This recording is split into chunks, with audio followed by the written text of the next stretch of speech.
राम लक्ष्मण और सिया जी गंगा जी के समीप आए।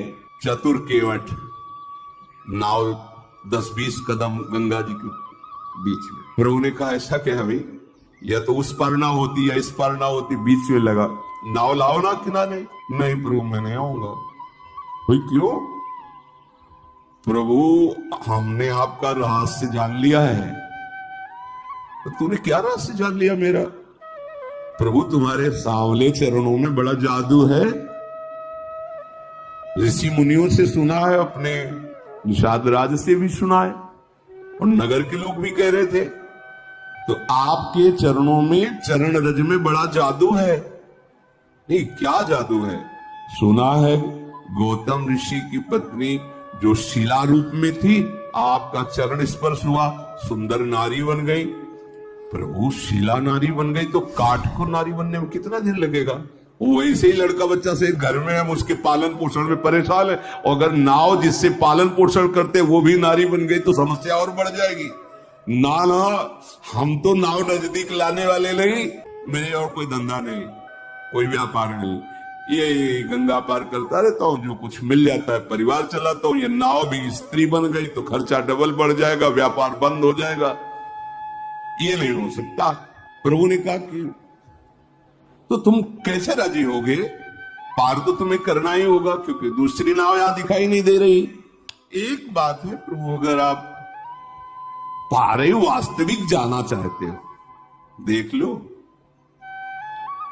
जो भाव समुद्र से पार करने वाले हैं उनसे केवल, अगर पार ही जाना चाहते हो तो एक बार हमें चरणों को धोने का अवसर दीजिए। मैं धो के देख लूंगा कि कहीं इसमें वो जादू काम तो नहीं कर रहा। मैं जल लाऊं कठोते हुए, चरण धोऊंगा। अगर कठोता स्त्री बन गया तो कोई घाटा नहीं होगा, क्योंकि नाव हमारी सुरक्षित रहेगी, आने जाने से वो मिलता रहेगा और परिवार चलता है।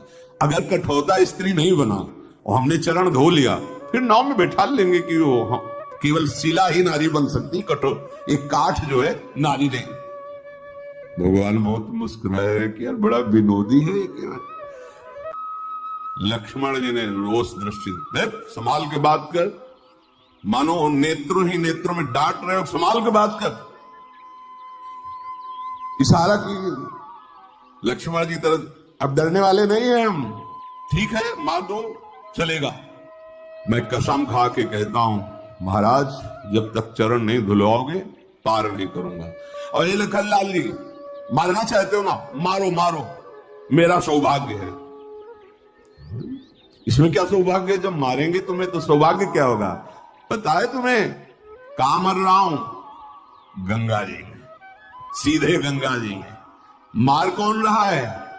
राम जी का भाई लखन। अपराध क्या है? केवल चरण पखारना चाहता है। साक्षी कौन है? स्वयं राम जी। मारो मारो, हमें कोई परवाह। केवट की बात सुनकर लक्ष्मण जी भी शांत हो गए कि बड़ा विवेकवान है, मुझे कोई इसमें फर्क, मेरा तो अहोभाग्य आज होगा ही होगा, या तो मारो तो अहोभाग्य, नहीं तो चरण पखारेंगे अहोभाग्य। अब मुझे कोई मेरे भाग्य से विचलित नहीं कर सकता है। प्रभु ने कहा भाई तुम्हारी नाव ना स्त्री बने और मुझे पार जाना ही है, तुम उपाय कर लो।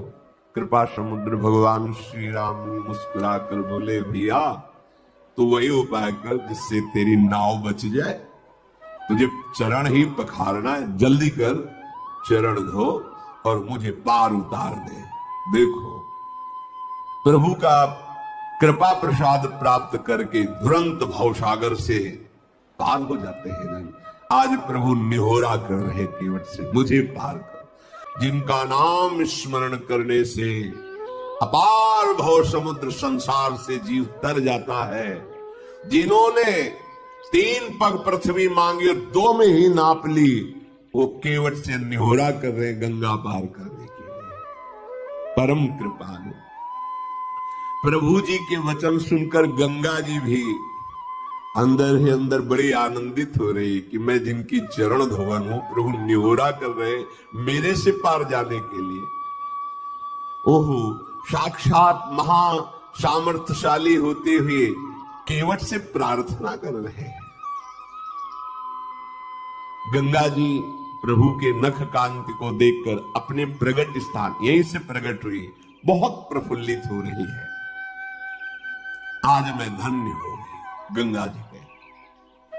प्रभु ने कहा शीघ्र करो ना, रुको महाराज, पहले से व्यवस्था की। कठौता लाया, कठौती ले कि अगर बनेगा भी ना तो कठौता लड़का बनेगा, नाव खेने के काम में आए। प्रभु की आज्ञा होते ही कठौते में सुंदर जल भर कर लाया और प्रभु ने चरण पधराए। अब बहुत आराम आराम से प्रभु के कोमल चरणारविंदों को धो रहा। कैसी प्रेममयी दशा केवट, उसे देखकर बड़े बड़े ऋषि मुनि देवता पुष्पों की वर्षा कर रहे। धन्य भाग जो मुनियों के ध्यान में आने वाले चरणारविंदा साक्षात केवट उन्हें धो रहा है। चरण कमल धोता जा रहा, हृदय आनंद से लबालब भरा है, रोमांच हो रहा है। प्रभु ने कहा शीघ्र करो, उसको तो सुध ही भूल जाती, चरण पकड़ करके फिर धोती।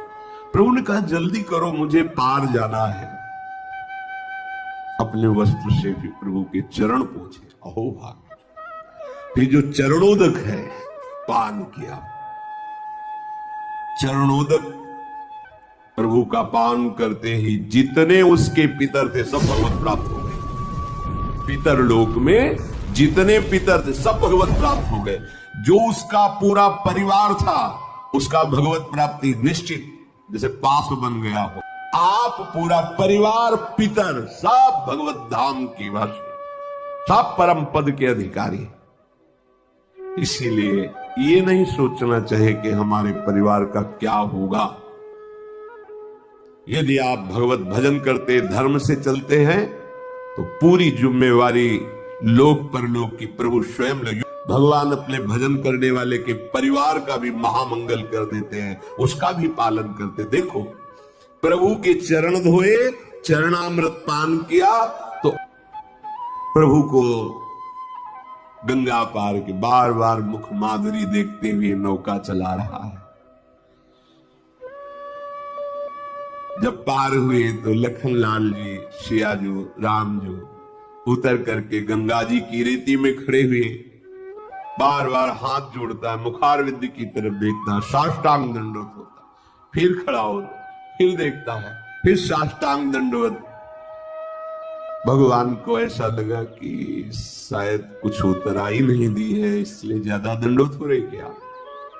सब कुछ जैसा प्रभु को लग रहा है कि देना चाहिए उतराई, इसको तो कुछ दिया नहीं।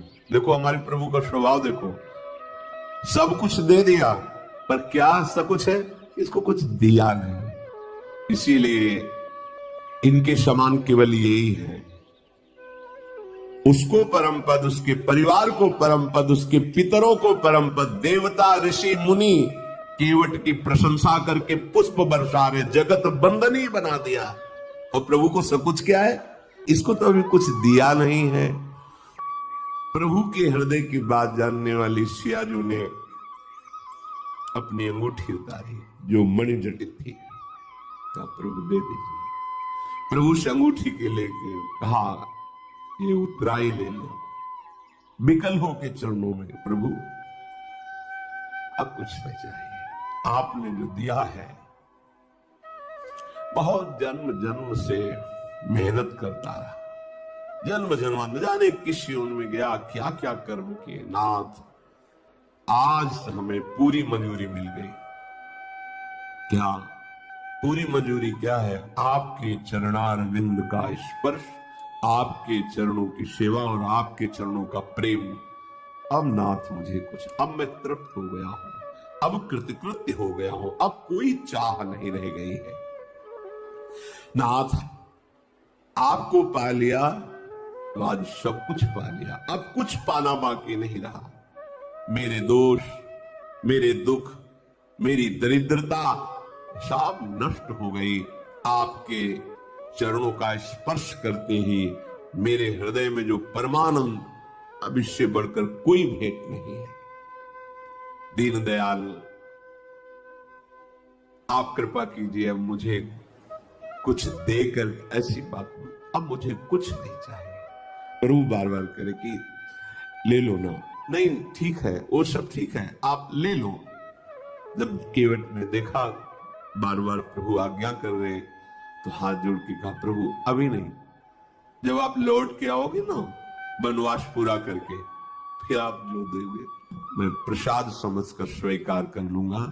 अभी तो नहीं प्रभु, अभी तो जो दिया है प्राप्त कर दिया है। हे नाथ ध्यान दीजिए, बहुत प्रयास कर रहे हैं प्रभु लक्ष्मण जी, सिया जी, लेकिन केवट कुछ नहीं ले रहा। भगवान फिर दे रहे हैं। क्या ये मिलना बड़ा कठिन है। जाओ, तुम्हारे हृदय में प्रेम लक्षणा, अखंड भक्ति, अविरल भक्ति, ये दुर्लभ है, इससे बढ़कर कोई लाभ नहीं है। करुणा के धाम प्रभु अपने श्री चरणों का प्रेम प्रदान किया, महाप्रेम।